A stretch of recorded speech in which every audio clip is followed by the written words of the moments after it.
Yoga is not just meditation. Ashtanga yoga is also not complete yoga. Ashtanga yoga is one technique in Maharshi Patanjali's Yoga Sutra. You will have to study Maharshi Patanjali's complete Yoga Darshan if you wish to know about yoga. And if you wish to be an expert in yoga, then you'll have to read Ghirand Samhita and Hatha Yoga Pradipika. You'll have to read them. If you want to be an expert in Yoga Shastra, then you'll have to study human anatomy.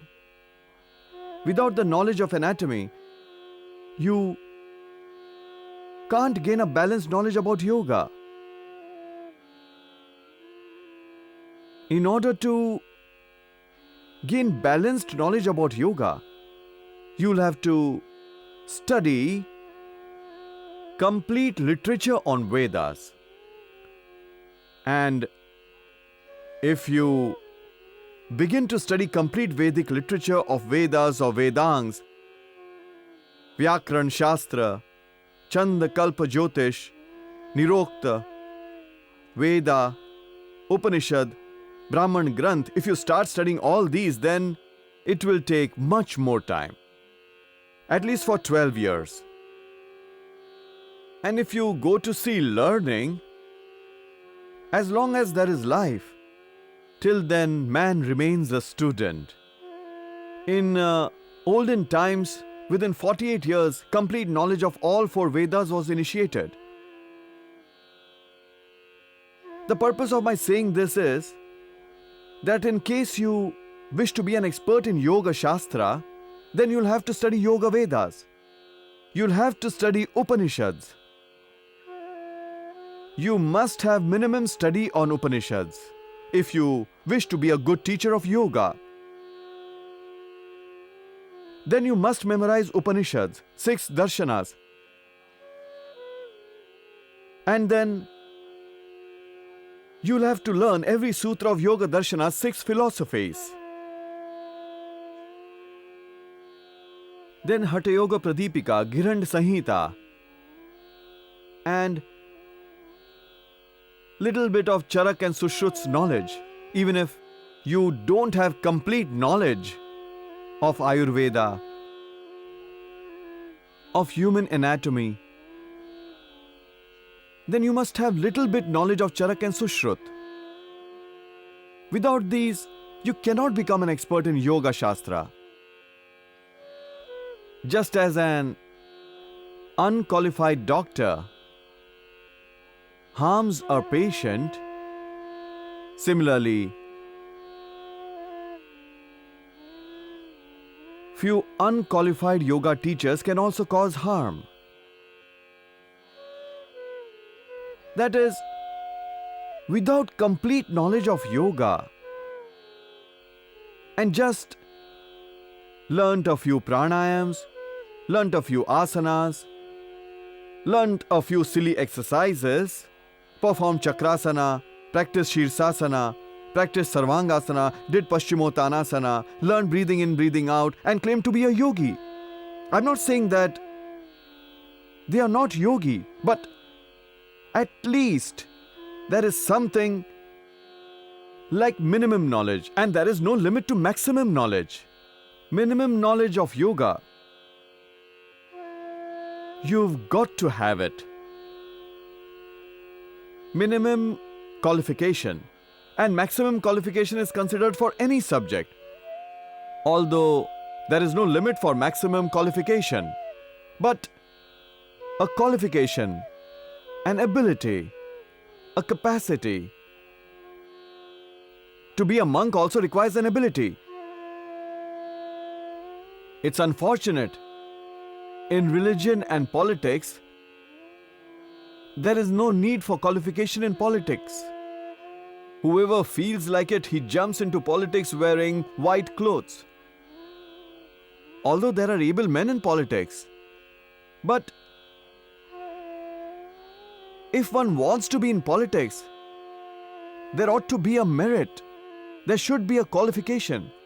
And if someone wants to be a saint, he should be qualified as a monk. It's not that anyone can buy color worth 2 rupees and wore saffron robes, became Babaji, became a monk. It reduces dignity of a hermit. In every field, every work has its own dignity, its own qualification, its own ability, its capacity. Knowledge is not the only ability of an ascetic. In asceticism, knowledge of ultra science and non-ultra science, one needs both.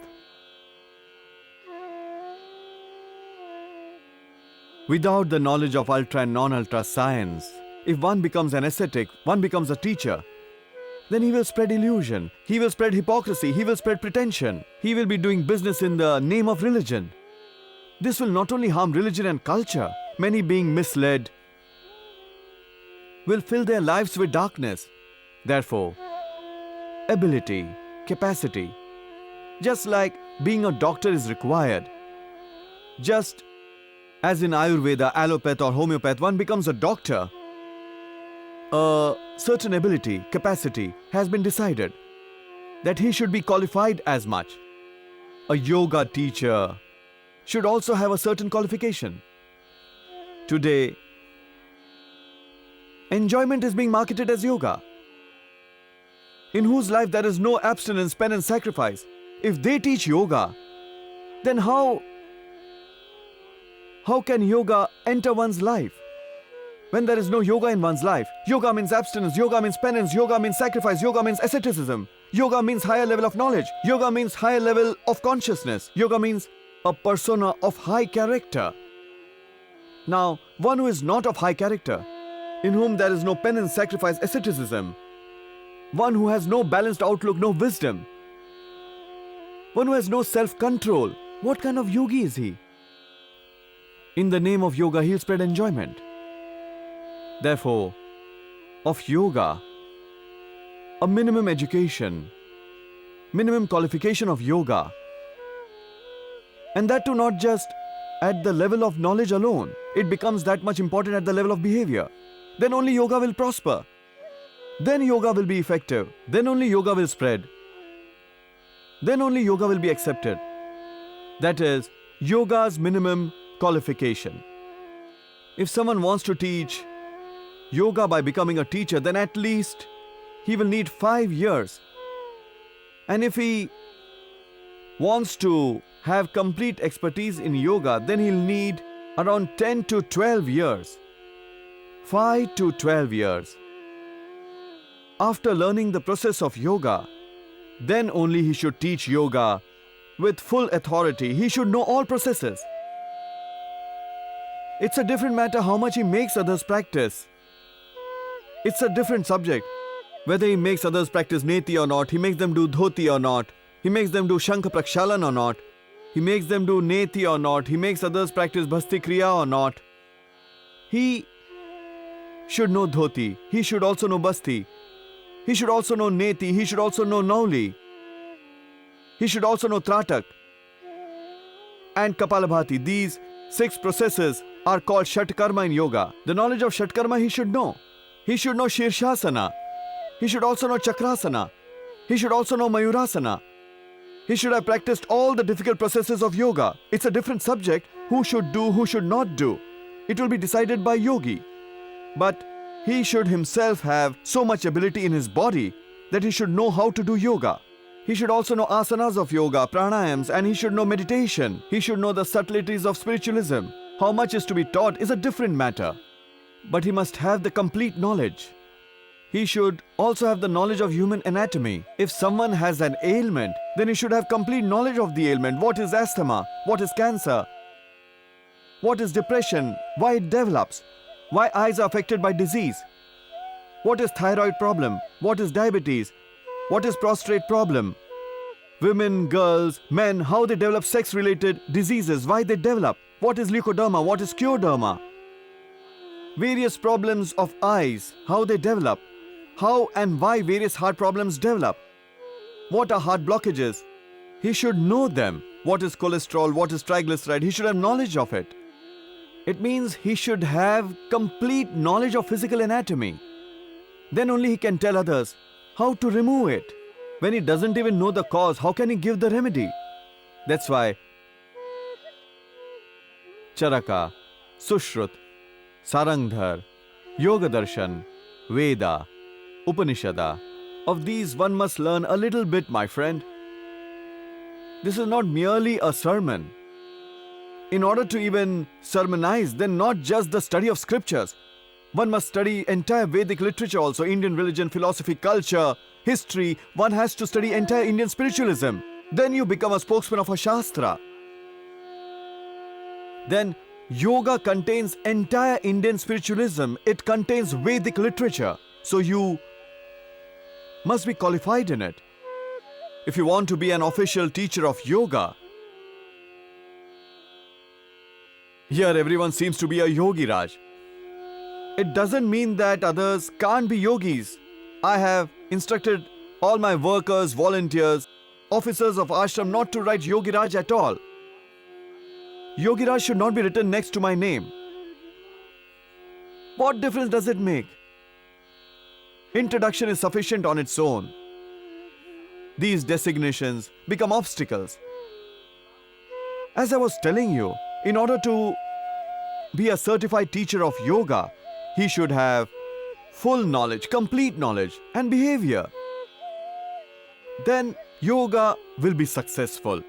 Go and learn yoga from such a guru who does yoga himself.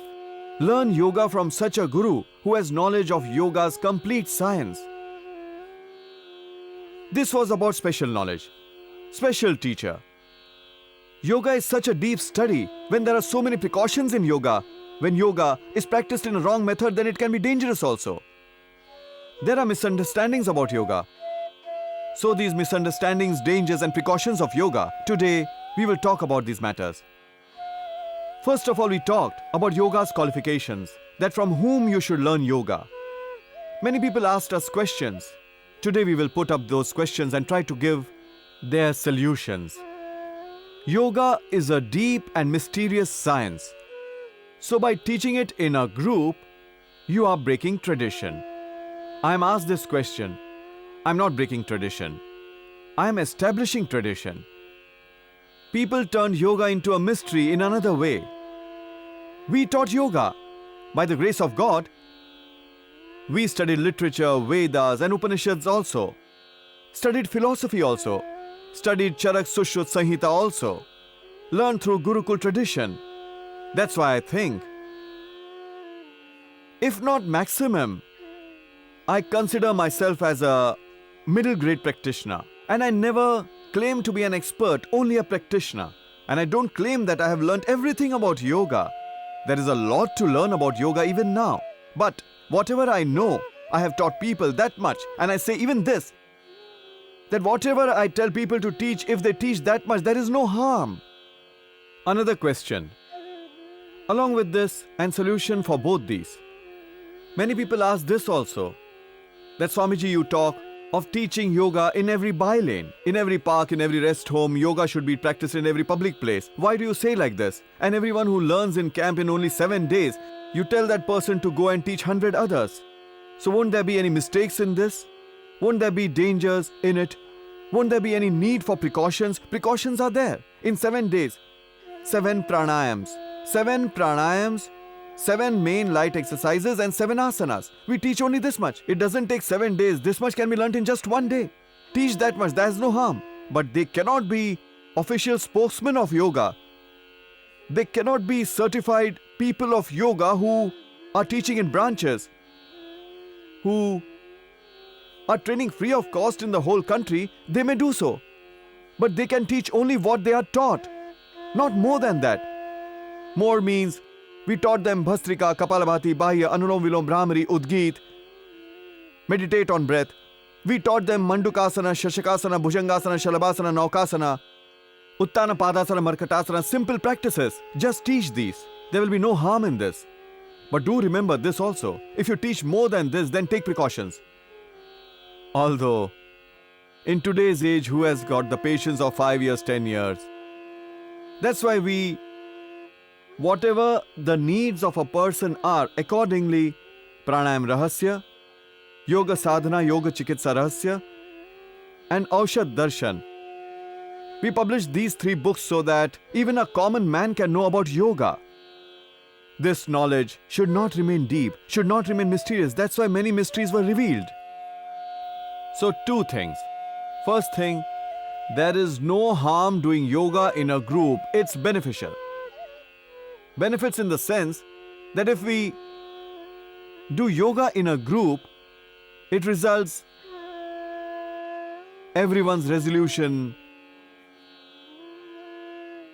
everyone's similar emotions, everyone's devotion. When there is deep surrender towards God in everyone, at that time the environment over there, at that time the atmosphere in the camp, when thousands of people are doing yoga, then everyone's emotions, everyone's resolutions, everyone's prayers, the deep surrender in everyone seems to have a deep effect of a divine energy on the entire environment, on the whole atmosphere, on the whole universe. So environment has a deep effect in which environment you are. So there is no harm doing yoga in groups, in camps, but it's beneficial. One is, a practitioner sits at a distance of about 4 to 5 feet. So if they are afflicted by some disease, there will be no negative effect on the person sitting next to him. Instead, practicing yoga at a distance of 4 to 5 feet, there will be exchange of positive energy of one another, and there is no effect of negative energy. Secondly, we make them do only simple, easy processes in groups. While doing complex processes, we explain their particular precautions, and we don't do any complex processes. Shirshasana, Chakrasana, Dhanurasana, even Sarvangasana and Halasana too, we don't practice in our camps. We get the children to do them. And that's why we have made about 50 hours of yoga programs. So, if not more, at least by watching 50 hours of these 50 programs also, one can learn a lot. So yoga is not some mysterious knowledge. There is absolutely no harm doing yoga in a group. Earlier 10-15 people used to sit and do yoga because they used to do asanas. Now Padmasana, Chakrasana, Shirshasana, if these are done in a group, it will be harmful and there is no need for it. Today, if we inspired millions of countrymen to do yoga, it was not by teaching Shirshasana, not by teaching Chakrasana, although we did teach these asanas also, but we also said that it is not necessary for a common man, in special conditions, to increase the height of children, to improve their eyesight. If children practice them, there's no harm, it's beneficial. How to do yoga in childhood, how to do it in old age, and what should a common man do? That is the reason we explained easy, general, simple pranayams to a common man. And with that alone, people's chronic diseases became all right. I think the processes, the simple processes of yoga, Bhastrika process, Kapalabhati process, Anulom Vilom process, Brahmari, this Udgit, these are so easy processes, anyone can do them. Easy processes. If you wish to go further, if you wish to take advanced knowledge, then it may take longer time. You'll have to practice them too.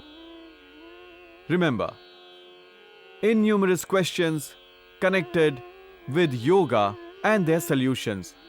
For a common man, their knowledge is absolutely essential. Should a householder do pranayam or not? Unfortunately, so far only asanas were done in the name of yoga and people started calling asanas as yoga. They said a householder should not do pranayam at all. It was a very big lie. God knows why and who said it. In any of the scripture, it is not written. Whether it is Maharishi Patanjali's Yoga Sutra, whether it is Hatha Yoga Pradipika or Giran Sanhita,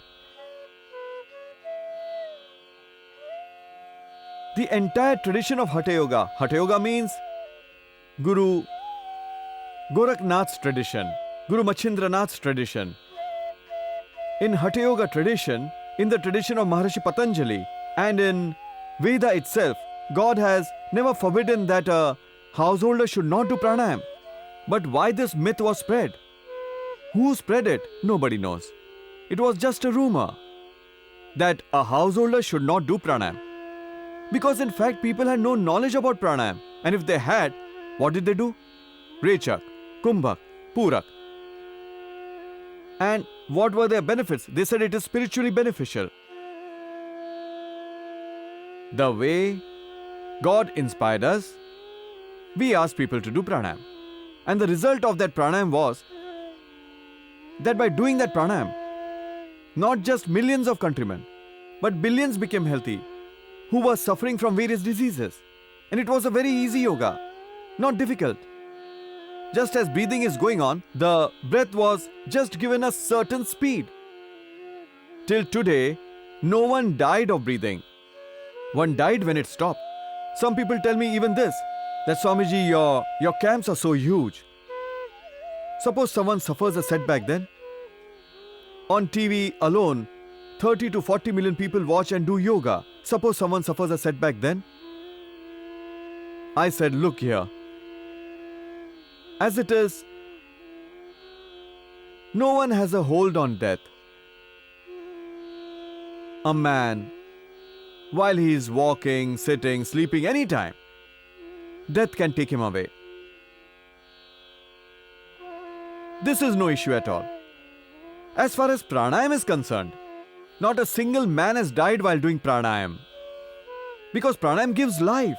Pranayam gives energy. By pranayam, brain and heart, our entire endocrine system, our entire life force, life itself is based on oxygen. Therefore, till today, not a single person was harmed by doing pranayam. We'll tell you a few precautions, just follow them. There'll be no harm. Never was, never will. Only pranayams which are told not to be done, don't do them. So far the pranayam that was forbidden, which was that pranayam? That was breath was inhaled,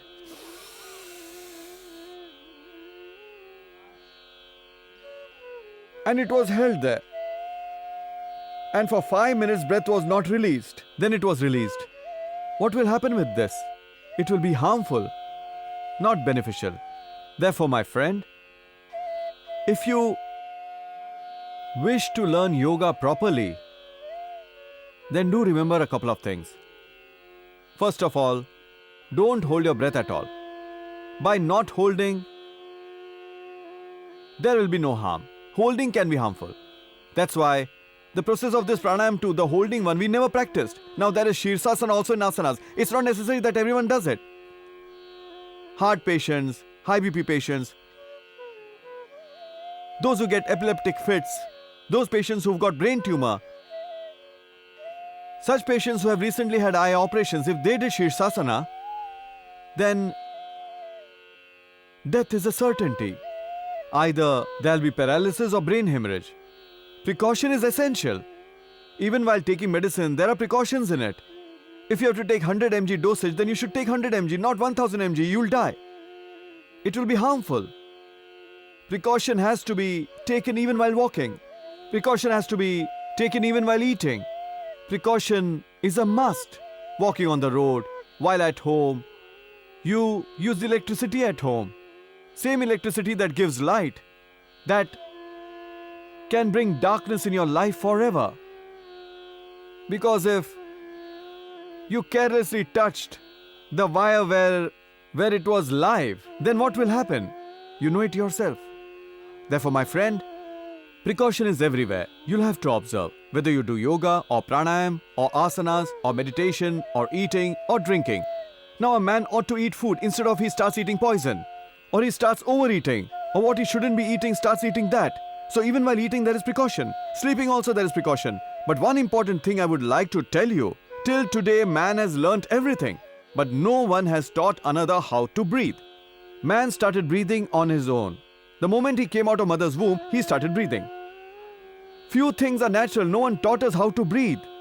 You started breathing on your own. Just as birds and animals learn even more naturally than us. For example, a human child is taught how to swim. But a calf, a buffalo's calf, a deer's little one, it learns swimming on its own. Because God knew there will be no schools to teach him how to swim. Human was taught how to swim. Human was taught how to eat. But God also taught him how to breathe, because he thought if I were to explain it, then perhaps he'll make a mistake. How to eat and what to eat. God left it to humans and he started eating meat. There is Annaprashan Sanskara, that too, he forgot. As I was telling you, there is no harm in inhaling breath, no harm in exhaling, only method should be correct. Householder should do pranayam. If householder does not do pranayam, then his family life will not function properly. If he has no control over his breath and did not do pranayam, then there will be no radiance on his face. His sexual prowess will weaken. He will no longer be able to reproduce children. Women, girls, if they did not do pranayam, then their uterus, their ovaries will no longer be healthy. Their tubes will be closed and it will be terrible. Therefore, everyone should do pranayam.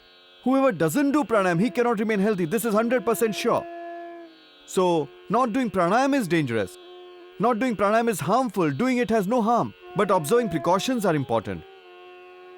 So first of all, a householder must do pranayam. The holding type pranayam a householder should not do. Yes, you might have heard that pranayam should be done by yogis living in Himalayas, in caves, in caverns, who are doing penance in forests. They used to hold deep breaths for years and years. They used to be in trance. They go to sleep hungry for days together. They never ate food. See, my friend, listen to me. Yogis, meditators, living all alone in forests, it's okay even if they don't do pranayam. It's also okay if they don't do the holding ones.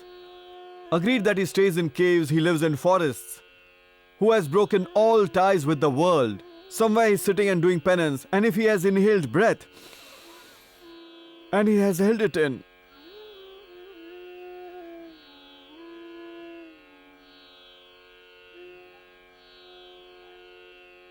and keeps it holding, agreed that while holding, his end comes, he passes away. He goes to the nether world. He is no more. In any case, he wanted to go to God. He too will suffer the loss. The wisdom he wanted, the bliss of trance he wanted to enjoy, the trance that had not finished yet, that trance will remain incomplete, but even if he passes away, it's okay. Either way, he wanted to go to God. If he goes while doing pranayam, then it's better. But if a householder does it, then children will starve. He should not hold breath at all. When I get the practitioners to do Bahya Pranayam, I only tell them one thing. Those with heart, high BP problem, they shouldn't do it at all. There is no chance of harm, even 1%. Another big falsehood, another big myth was spread in the name of yoga. They said those with heart problem whose BP is high, they shouldn't do pranayam at all. And you can get innumerable books in the name of yoga. In fact, whoever knew a little bit of yoga and learnt, he read a couple of books and wrote his own new book. And what did he write? Those with heart problem, those with BP, they should not do pranayam or yoga practice. Heart patient, BP patient, if he doesn't do yoga, doesn't do pranayam, it will be dangerous, harmful. There's no harm in doing, only observe a few precautions. Heart patient, if he doesn't do pranayam, avoids operation, he'll die. Therefore, listen to me carefully. Do pranayam. Heart, high BP patient should only observe a few precautions in pranayam. What is that? Don't do forcefully. One thing more. Those with heart problem, those with high BP, those with backache, those with the problem of ulcerative colitis, those who get epileptic fits, those who are weak individuals, who are asthmatic, they should do pranayam slowly. Practice slowly, not with force. If you do pranayam like this, even Bhastrika, it will be harmful if you do forcefully. Asthmatic patients should also do it slowly. High BP patients should also do slowly. Heart patients do pranayam slowly.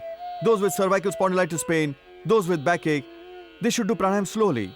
Those who have ulcer in the stomach, have ulcerative colitis, they should do pranayam slowly. Those who have had heart operation recently, don't do pranayam immediately. If you had open heart surgery, bypass, then start pranayam slowly after 6 months, little by little. You can start taking deep breaths slowly, very slowly. Even immediately after operation, deep breath can be taken, but pranayam, bhastrika, kapalabhati, anulom vilom, bhramari, etc. not to be done completely. You should do it slowly, very slowly. Of course, if you had angioplasty done, then after angioplasty you can start doing pranayam slowly after about 15 days, but very slowly.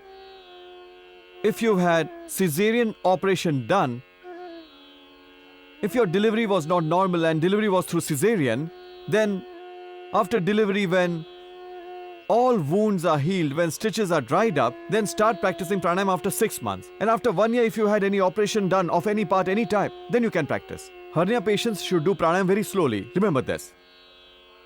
That's all. In pranayam, just this precaution. Then particularly for women and girls. Women, girls, during periods, during monthly, during menstruation. In pranayam, don't do bahya pranayam. This is what women and girls must remember at the time of periods. Precaution. Then there's no danger, no harm. Those pregnant ladies, women who are expecting, they should not do kapalabhati and bahya pranayam. Just do bhastrika at slow speed, soundless breathing. That is why we have made a program for women, for those who are pregnant. Bhastrika, anulom vilom, bhramari, udgit, meditation on vital force, being a witness, observing breath. They should do this. This is for pregnant ladies. Then, if I was operated, then don't do pranayam immediately. Just remember this. But later on, you must do pranayam, otherwise eyesight will become weak. Cataract and glaucoma patients, all these patients must do pranayam. Cataract patients, glaucoma patients, patients of white and black cataract. If they do pranayam, then white and black cataract becomes alright with that. Remember, those with constipation, they shouldn't do pranayam with force. Gradually do it, constipation will become alright. But you must do one thing. Those who have constipation, take bottle gourd vegetable. Few days drink Triphala water also. Later on with Kapalabhati, constipation will become alright. You must do pranayam in acidity, but do it slowly. And also improve your diet as well. Question. Having fever, should one do pranayam? Because few do it regularly, not one day they abstain. During fever, pranayam should not be done. Take rest at that time. If you've got cough, cold and cough, it happens at change of season. Although those who do pranayam at the time of seasonal changes, this cold, cough, fever, these bacterial viral infections that keeps afflicting common man, they will never occur to pranayam yogi practitioners. Those who do it regularly, even then if it occurs, then do pranayam, kapalabhati slowly. Do anulom vilom slowly. Don't do it forcefully. By doing it slowly,